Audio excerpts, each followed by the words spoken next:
नमस्कार। संस्कार न्यूज़ के एक मुलाकात कार्यक्रम में एक बार फिर आपका स्वागत है। आज हमारे साथ हैं जाने माने शिक्षाविद, राजस्थान के शिक्षा मंत्री और समाजसेवी आदरणीय श्री बी.डी. कल्ला जी। जैसा आपको पता है कि हम एक मुलाकात राजनीति से परे हटकर हम कुछ बातें किया करते हैं। आज की मुलाकात एक बार फिर कल्ला जी से। कल्ला जी का छोटा सा परिचय। 1949 में बीकानेर में जन्म लिया, 4 अक्टूबर 1949 को। 1971 में आदरणीय शिव कुमारी जी के साथ विवाह किया। 2 पुत्र और 2 पुत्रियों के पिता हैं। आरंभिक जो इन्होंने करियर शुरू किया एक व्याख्याता के रूप में 1974 में आरंभ किया और इसके बाद शिक्षा क्षेत्र की मैं कहूँ विसंगतियों को देखते हुए राजनीति में आने का निर्णय लिया और अब तक 5 बार राजस्थान के शिक्षा मंत्री आदरणीय कल्ला जी बन चुके हैं। कल्ला जी, संस्कार न्यूज़ में आपका स्वागत है। धन्यवाद। एक तो आप ये करेक्ट कर लें, मेरी शादी 71 में नहीं, मेरी फरवरी 1969 में शादी हो गई थी। बाकी सब जो सूचनाएं आपने दी वो सही दी हैं। जहाँ तक मेरा राजनीति में आने का सवाल है, मैं बहुत फर्स्ट क्लास स्टूडेंट था। जब मैं डूंगर कॉलेज में पढ़ने के लिए गया 1967 में, तो मैंने फर्स्ट ईयर साइंस में प्रवेश किया था और वहाँ मैंने देखा कि आर्ट्स और लॉ के विद्यार्थी साइंस के विद्यार्थियों की रैगिंग लेते हैं, बहुत तंग करते हैं। हमारे साइंस के विद्यार्थियों ने, जब मैं बीएससी फाइनल ईयर में आया तो ये कहा कि अपने को इलेक्शन लड़ना चाहिए, अपन मेजोरिटी में हैं, आर्ट्स के लोग अध्यक्ष बन जाते हैं और फिर अपने को तंग करते हैं, अपने को रैगिंग ख़त्म करनी है। और उस समय ये जब निर्णय लिया मैंने कि मैं अध्यक्ष का चुनाव लड़ूंगा, मैं जीता चुनाव और जीतने के बाद मैं फर्स्ट स्टूडेंट था। जब बीएससी का इम्तहान दिया तो मैं उसमें जो मेरी फर्स्ट पोजीशन या सेकंड पोजीशन नहीं रहती थी, उसकी जगह मात्र 3rd डिवीज़न से पास हुआ। उसके बाद मैंने एमए इकोनॉमिक्स में किया और एमए इकोनॉमिक्स में करने के बाद वहाँ पर फिर मैंने अपनी क्लास में सेकंड पोजीशन प्राप्त की और फिर एलएलबी की। एलएलबी करते हुए मैंने 1974 में रामपुरिया कॉलेज में अर्थशास्त्र के प्रवक्ता के रूप में काम किया। 6 साल तक वहाँ रहा और जिस समय दिसंबर 1979 में when ex Prime Minister Indira Gandhi had been to jail, so I also had been to jail with 100 of views during jail भरो आंदोलन। और उसके बाद फिर मैंने मुड़कर नहीं देखा, मैं एक्टिव पॉलिटिक्स में सक्रिय हो गया। उन दिनों में मैं पीएचडी कर रहा था। मेरा विषय था the utilisation pattern of institutional rural finances by farmers in Rajasthan. It was a study of arid zone including Bikaner, Barmer, Jaisalmer and arid part of Rajasthan. जिस समय इंदिरा गांधी जी जेल से छूटी, हम लोग भी उस पॉलिटिकल जेल से छूटे बिना शर्त, क्योंकि हमने कोई अपराध तो किया नहीं था, हम प्रोटेस्ट में गए थे। उसके पश्चात मैंने लोकसभा का टिकट मांगा, लोकसभा का टिकट मुझे नहीं मिला, मैं निराश नहीं हुआ।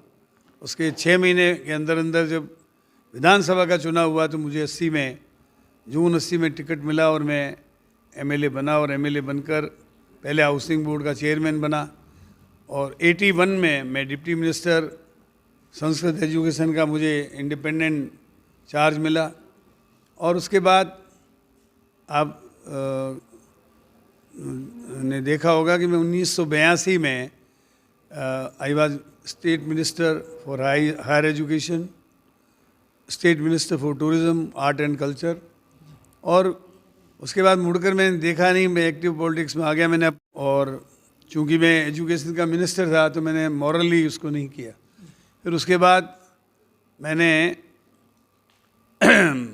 दूसरा इलेक्शन 85 में जीता, फिर मैं गवर्नमेंट चीफ व्हिप बना विद कैबिनेट स्टेटस। 1985 में चीफ व्हिप बनने के बाद 88 में मुझे शिवचरण जी माथुर साहब ने अपनी कैबिनेट में एजुकेशन का फुल फ्लेजेड मिनिस्टर, जिसमें मेरे पास higher education, technical education, primary and secondary education और मेरे ये कहना चाहिए Sanskrit education, PWD, parliamentary affairs और पब्लिक रिलेशन, इन सब विभागों का मुझे मंत्री बनाया। तो कुल मिलाकर इस तरह से मैं आगे बढ़ता गया। 1990 का इलेक्शन, जो तीसरा इलेक्शन था, वो भी मैंने जीता, और उस समय हमारी पार्टी नहीं जीत पाई थी, तो मैं सभापति के रूप में वहाँ पे काम करता रहा। उसके बाद चौथा इलेक्शन में लूज़ कर गया था, जब नहीं 2000 मतलब 93 से 98 वाला। देन उसके बाद आप ये देखते हैं 98 से 2003 का इलेक्शन में पुनः जीत कर कैबिनेट मिनिस्टर बना, और मेरे पास काफ़ी एजुकेशन, मेडिकल एंड हेल्थ, मुख्यमंत्री जी के सारे विभाग मेरे पास रहे, और करीब करीब 17 विभाग मेरे पास थे। उसके बाद 2003 में भी मैं इलेक्शन जीता, किंतु हमारी पार्टी सत्ता में नहीं रही, तो मैं उस समय लीडर ऑफ अपोजिशन बना विद कैबिनेट स्टेटस।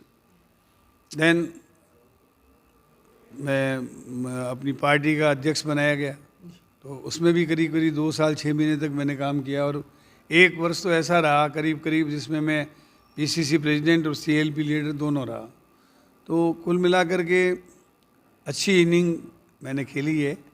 और उसके बाद आप जानते हैं कि फिर एक नेक्स्ट जो इलेक्शन हुआ, उसमें डीलिमिटेशन के कारण मेरी कॉन्स्टिट्यूंसी में, जहाँ मैं 25-30 हज़ार से जीतता था, वो कॉन्स्टिट्यूंसी बदल दी गई, और जहाँ 70-80 हज़ार से हमारी अपोजिट पार्टी जीतती थी, उसको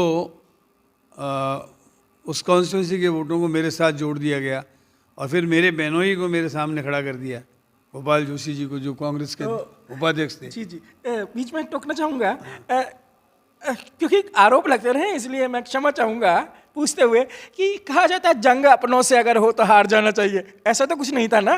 नहीं, ऐसा कुछ नहीं था। हमने बहुत अच्छी तरीके से जोर लगा के चुनाव लड़ा था, लेकिन हम अपने बहनों से हार गए, और चुनाव जो है उनके पक्ष में गया।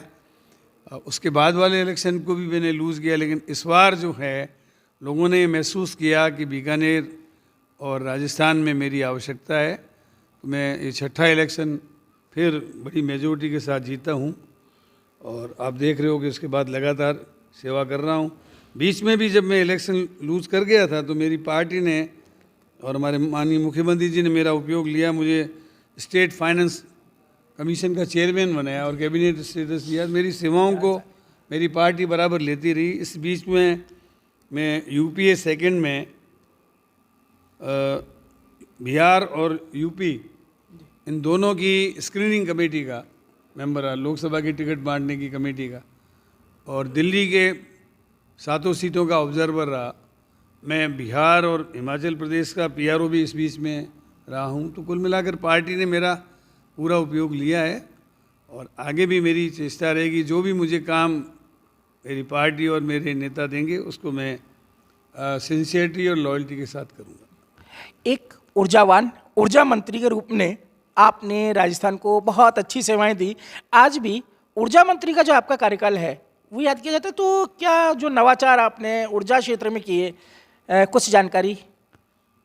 ऊर्जा के क्षेत्र में हमने छीजत कम की।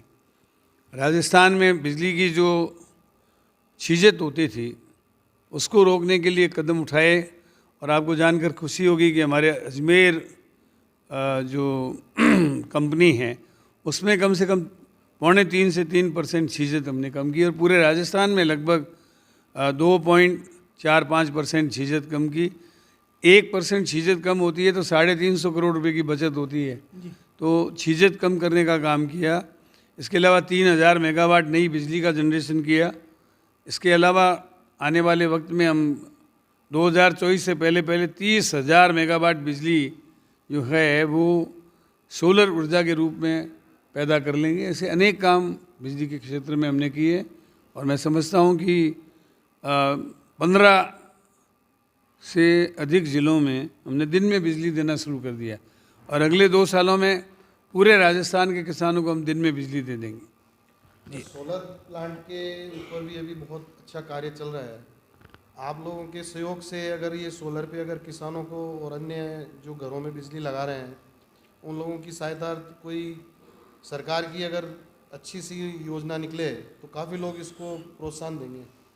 इसकी योजना, ये सोलर प्लांट सौर ऊर्जा के बारे में। हाँ, सौर ऊर्जा के बारे में जो कुसुम योजना है उसमें 30% अनुदान राज्य सरकार के द्वारा, 30% केंद्र के द्वारा, 30% किसान लोन लेकर, और एक तरीके से ये कहना चाहिए कि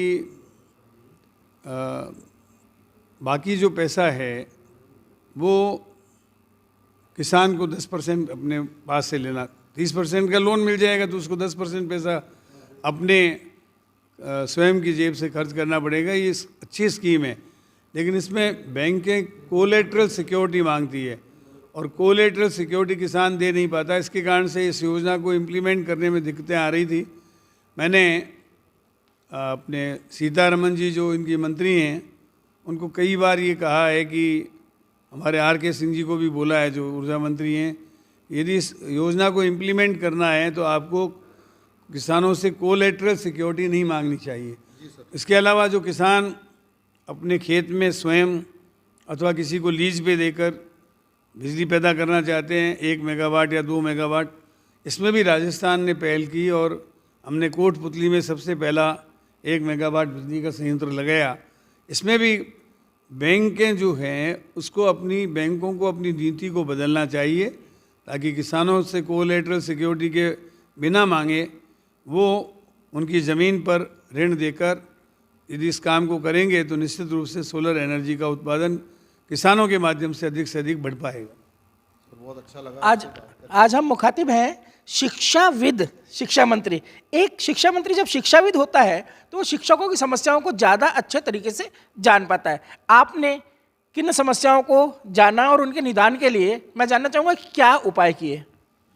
देखिए, समस्याएं तो शिक्षा के क्षेत्र में बहुत है और शिक्षा एक ऐसा विषय है जिसमें सरकार, निजी क्षेत्र, संयुक्त क्षेत्र, सब लोगों को मिलकर काम करने की आवश्यकता है। तो सबसे बड़ी समस्या तो ये है कि सरकारी स्कूलों का डेवलपमेंट जब होगा जब नॉन प्लान रेवेन्यू बढ़ेगी।